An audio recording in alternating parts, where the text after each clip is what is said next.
నమస్కారం, మీరు చూస్తున్నారు HN9 టీవీ. కడప జిల్లా బ్రహ్మంగారి మఠం జగద్గురు శ్రీమద్విరాట్ పోతులూరి వీరబ్రహ్మేంద్ర స్వాముల వారి 330వ ఆరాధన సందర్భంగా బ్రహ్మంగారిని దర్శించుకోవడానికి వచ్చిన భక్తులతో బ్రహ్మంగారి మఠం కిక్కిరిసిపోయింది. భక్తుల సౌకర్యార్థం మఠం ఫిట్ పర్సన్ శంకర్ బాలాజీ, మఠం మేనేజర్ ఈశ్వరయ్యాచారి క్యూలైన్లలో మంచినీటి సౌకర్యం, దాతల సహాయంతో మజ్జిగ వితరణ అందించడం జరిగింది. ప్రతి గంటకు ఒకసారి మండల అధ్యక్షుడు వీరనారాయణ రెడ్డి, మండల అభివృద్ధి అధికారి వెంగముండ్రెడ్డి రెడ్డి ఏర్పాట్లను పర్యవేక్షించారు.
కాలజ్ఞాన ప్రవక్త సజీవ సమాధైన నిష్ఠ వహించిన రోజు, అత్యంత పవిత్రమైన రోజు.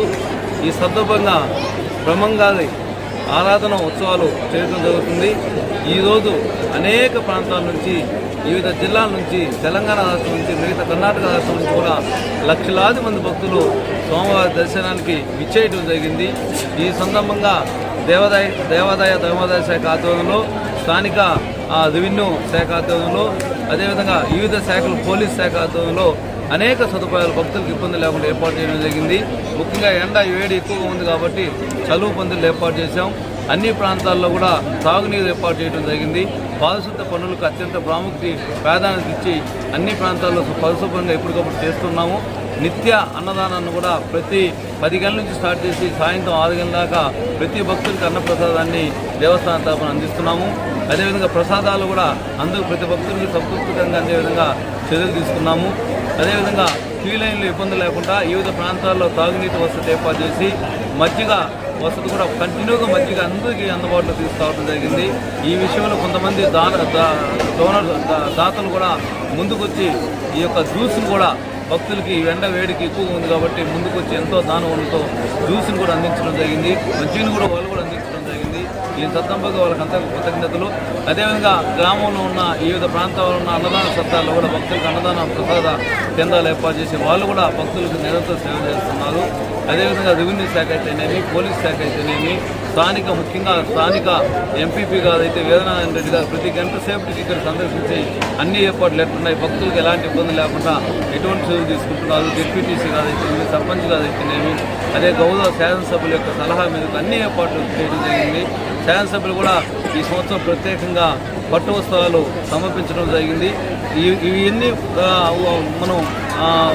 మనం అనుకుంటే అనేక స్థానిక శాసనసభలు ఈ యొక్క మఠం అభివృద్ధికి అనేక కార్యక్రమాలు చేయడానికి ముందుకు వచ్చి ఈ యొక్క సంవత్సర కాలంలోనే మనం దాదాపుగా ఒక 12 వర్క్స్ మనం ఈ మఠంలో ప్రారంభించి కొన్ని పూర్తవుతున్నాయి, కొన్ని జరుగుతూ ఉన్నాయి. ముఖ్యంగా పోలేరం గుడి దగ్గర కాంపౌండ్ వాల్ అయితేనేమి, వంటశాల అయితేనేమి, షాపింగ్ కాంప్లెక్స్ అయితేనేమి, ఆర్చ్ అయితేనేమి, పోలేరం గుడి పూర్తి చేయడంలో కానీ, అదేవిధంగా ఇక్కడ మఠంలో ప్రధానంగా కళ్యాణకట్ట ఏర్పాటు చేయడంలో కానీ, డార్మిటరీ ఏర్పాటు చేయడంలో కానీ, గోకులము, అదేవిధంగా విఐపి గెస్ట్ హౌస్, ఇటువంటివన్నీ కూడా మనం ఇంకొక 2-3 నెలలు అన్నీ పూర్తయిపోతాయి. మఠం చుట్టూ ఇంకా సుందరంగా ఉండడానికి ఐమాక్స్ లైట్లు కూడా ఏర్పాటు చేయడానికి ఆరాధన వెంటనే ఏర్పాటు చేస్తాం. ఇక్కడ గౌరవ శాసనసభ్యులు మఠం వెనక డ్రైనేజ్ వ్యవస్థని ఎన్నో సంవత్సరాల నుంచి పెండింగ్ ఉన్న డ్రైనేజ్ వ్యవస్థని పరిశుభ్రం చేసి ఆ మఠం ఎలుపల భాగంలో అత్యంత సుందరంగా తీర్చిదిద్దడానికి కూడా నిధులు మంజూరు చేయడం జరిగింది. ఆ పనులు కూడా తొందరలో చేయడం జరుగుతుంది.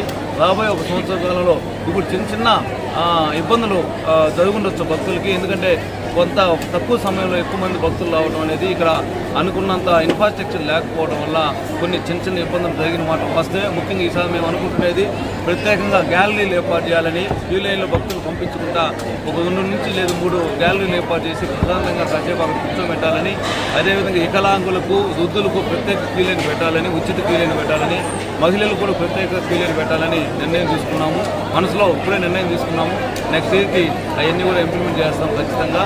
రాబోయే కాలంలో మఠం దినదినాభివృద్ధి చెందడానికి అన్ని రకాల చర్యలు తీసుకుంటున్నామని ఈ యొక్క లక్షలాది మంది ఇచ్చేసిన భక్తుల సమక్షంలో మీడియా వృత్తులకైతేనేమి, అదే గ్రామస్తులకైతేనేమి, మఠం యొక్క వారసుల యొక్క సహకారంతోనూ స్థానిక రాజకీయ నాయకుల యొక్క సహకారంతో అన్ని రకాల ఏర్పాట్లు చేస్తాం. కాకపోతే తక్కువ సమయం కాబట్టి కొన్ని చిన్న ఇబ్బందులు ఉన్నాయి. వాటిని కూడా మేము పెద్ద ఇబ్బందులు లేకుండా పరిష్కరించి ఎవరికి ఎలాంటి ప్రమాదాలు జరగకుండా, ఎక్కడ కూడా ఇబ్బంది పడకుండా, చిన్న కష్టాలు ఉన్నప్పటికీ కూడా, కష్టాలు లేవని నేను పూర్తిగా చెప్పలేను కానీ కష్టాలు చిన్న కష్టాలు ఉన్నాయి. కానీ ఒక మఠంకి ఒక రోజులో 1,00,000 మంది వస్తే కొన్ని చిన్న ఇబ్బందులు తప్పవు. అయినప్పుడు కూడా నెక్స్ట్ ఇయర్ ఇంత జనాలు వచ్చినప్పుడు కూడా, ఎంతకంటే ఎక్కువ జనాలు వచ్చినప్పుడు కూడా అన్ని సదుపాయాలు ఏర్పాటు చేస్తామని ఈ యొక్క సభాముఖంగా ఈ ఆరాధన ఉత్సవాల యొక్క సాక్షిగా నేను మా గౌరవ కమిషనర్ గారి యొక్క అనుమతితో అన్ని పనులు కూడా చేసి ఈసారి రాబోయే భక్తులకు ఎలాంటి ఇబ్బందులు లేకుండా కూడా చిన్న ఇబ్బందులు కూడా లేకుండా చేయడానికి కృతజ్ఞతలు ఈ యొక్క భగవంతుడు సాక్షిగా, ఈ యొక్క బ్రహ్మంగారి సాక్షిగా మీకు అందరికీ తెలుసు. మరిన్ని అప్డేట్స్ కోసం మన HN9 టీవీ ఛానల్ని సబ్స్క్రైబ్ చేసుకోండి.